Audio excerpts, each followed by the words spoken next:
کیا خیر زکات راکړو نو مزه به وخورو که نه وي نو ډرکه نه لګي او هېڅ درک نه. بسم الله الرحمن الرحیم. ګرانو کتونکو الب خان شیرپوست تاسو په خدمت کې حاضر دی. کتونکو دا کوم روډ چې ما سره ولاړ دی نو د مور د دغه کوروالا ده، قرضونه را په مخه کړي ده، دې ځای ته چې کوم دی راغلی دی. ستاسو نوم دی؟ زما جي صدام. صدام ته کوم ځای؟ دا ټیشن پاډلو ګورو. څه مسله ده؟ یاره جي موږ د اختر کې ما څاروي اخیستي وو، ما یې شل روپۍ به وګټو، یو بل نه مې اخیستي وو که نه، چا نه لږ روپۍ راغی، چا نه 2 لکه، چا نه 15 لکه، بس هغې کې موږ 8 لکه روپۍ تاوان وکړو. اوس مې چې سهار هم کوڅې ته قرضدار ناست دي، ماښام مې هم کوڅې ته قرضدار ناست دي، پرېږدي نه. سهار او ماښام راپسې خلک راځي چې ډېر زیات یې په عذاب کړي وو او چینچي را سره واشنه پای بچولو مې پرې دغه ګټه هغه مې چارسي بازار کې یو کس ته پیسې دي را سره هغه نه نابلو دغه پیسو کې ونیو چوک کې تکوس کړم.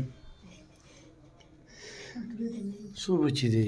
زما جي 4 یو مې لور ده، دوه مې زامن دي، دا دواړه خبرې نه شي کولی، دغه هم چاړه او دا هم چاړه دی. دا یکدم څنګه چلی شو؟ بس دا جي یو 2 رانه سکیم مړه شو، د 115 ګډان هم راوستل په 20,000 هغه مې جي خرڅ کړل په 13,000، چیلې هم راوستې په 2 لک روپو، هغه مې خرڅ کړل په 15,000. بس هغه کې مې جي روپۍ بیلې. اختر کې څاروي एकदम مردان شو، بس په هغې کې مې ډېر تاوانونه وکړل. او سهار او ماښام جي څوک راته لکه صبر نه کوي، څوک مزدورۍ ته نه پرېږدي، کور ته یې خپل بچو نه شم تللی، کله یو ځای کې شپه کوم، کله بل ځای کې جي شپه کوم. د خدای تعالی ملنګان یو، ډېر زیات غریبانان یو. بس چې موږ سره څه امداد جي وشي زموږ دا قرض څومره پاتې سود مود خو پکې نشته؟ نه جي نه سود پکې 10 روپۍ هم نشته، بس ټول د یو بل د سارو پیسې دي. مور ته ولې ژاړې؟ او دوه څه وایي دا خبره سره وکړه. ما دا بچیان ډېر قرضداره شوي دي او پرې ډېر خلک راکاږي، یو بل راځي، ماشومان بچي دي، درک مې نه لګي.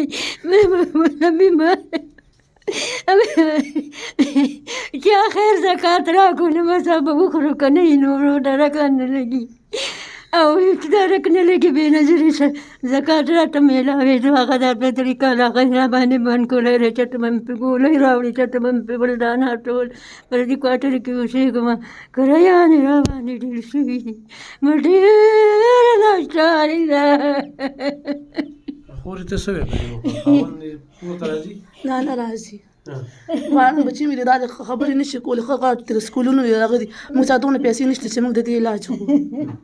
قرضدار والا سې دې نه راځي، دروازې ورته 3 څلور ناست دي، څوک وایي مرۍ کې ولا پاڼې اچوي، څوک څه وایي، څوک څه وایي، څوک وایي بچي ته پکې بوځو، څوک څه وایي، څوک څه وایي. خو داسې څوکي تاله قرض درکړي نه هم کولی شي بیا روزګار چې دله روان کړي؟ یاره جي بس چې هر څه خو یې قرضدار نه اوس لږ دغه شو، ایمل خان حجرې ته لاړو، دا مور بچي هم بوتلو، هغې هم را سره صدقه ونه کړو. نصر الله خان ځای ته لاړو، تنګي ته هغې را سره صدقه ونه کړو. د بشیر خان ځای ته جي لاړو، دا مور بچي هم بوتلو، چې را سره هېڅ قسمه څه تعاون ونه کړو. بس دا ستاسو ځای هم اخري اسره و دلته رالو. پی ټي آی والا ځای ته ورشه، دوی دله پیسې ورکړي. شکور خان ځای ته هم جي تلي وو، هلته هم صدقه ونه شو جي. فضل خان ځای ته لاړ شه، په جلسو باندې ډېرې پیسې لګي، بیا ماله یاره جي بس دا خلک ډېرې لګوي، خو چې 10 روپۍ هم نه ورکوي. او چې زه ما خپلې تڼۍ شو، مې که دلته مو نه شو، بس خپل ځان هم وژنم، خپل بچي هم چې وژنم، زه خو ډېر زیات تنګ یم. د شپې 2 بجې 3 بجې زه کور ته راځم، کله یو پټي کې، کله بل پټي کې. زما نه هم بېچته څوک ریکارډینګونو ډک ته، څوک راله خور کنځي، څوک راله مور کنځي، زه خو ډېر زیات د ژوند نه تنګ شوی یم. زهرا پکې د حالاتو مقابله کې بچي دي، دا پکې راځي. نمبر دې څه دی د موبایل؟ زما موبایل نمبر 0312 96 44 144. ویې ووایه. 0312 96 44 144. کتونکو دا خو الله سره ورکړه ده او الله سره تجارت دی.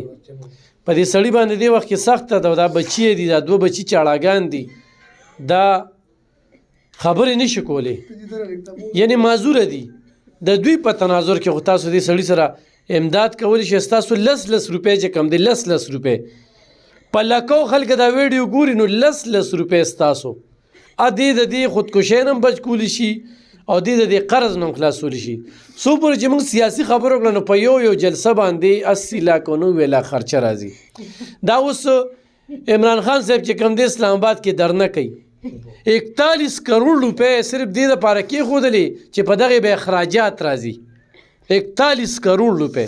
نو دې درنې ته ډېره جت دی، په دې 41 کروڑ روپۍ باندې د 400 تربل غریبانان چې کم دین هغه مستفید کیدی شي تربل غټ غټ منصوبې به کیږي اوس هغوی په 41 کروڑ ولې لګي مسلم لیگ والا دا سوال دی هغوی په دې باندې 41 کروڑ لګي او د په دغه درنه باندې 41 کروڑ قوم ته څه پیدا قوم ته هیڅ پیدا نشته په 2.5 روپے 2.5 باندې د تروړه وړه والی دی قرضدار اخلاص کیږي ته باندې راغلی تجارت کو تاجر و بس راغلی دی الله به خیر کی خمور جاړه مو ما دنیا لیکتا بول کو روز سو کا سر راځي څو بچي روز سو راځي قرضداري تانو ها څه وي تانو نشي او تاسو سر نشته انا ته پټې او جی بس دروازه پټې مړ سپید 2-3 بجې کور ته وسکل راکم کله رانه چې ما کور مې کله لګي کړه چټه ته وشي نه ته مزه نه بیگاش پکې ډول کور مې ورته په دوه کې بیگاش پکې دي 2 بجې کور نه بار ټول لوتی دي 2 بجې چې په د باندې چاډه زو کو غوسو کو نه په پیسو باندې تاسو مړکې نه او نه تاسو چاته کور توړلې دا خو د ماشومان له کپڑے والا تحریک لبیک تر طرف نه چې کم دې مونږ تاسو ته نه ونه صرف دغه شی در کولی شو بهر خلکتونکو په دې باندې زمای مې کوډ نمبر د نه خپنی غیر ور سره رابطه کولی شي چې دې سخت نه وباسو ډیر مننه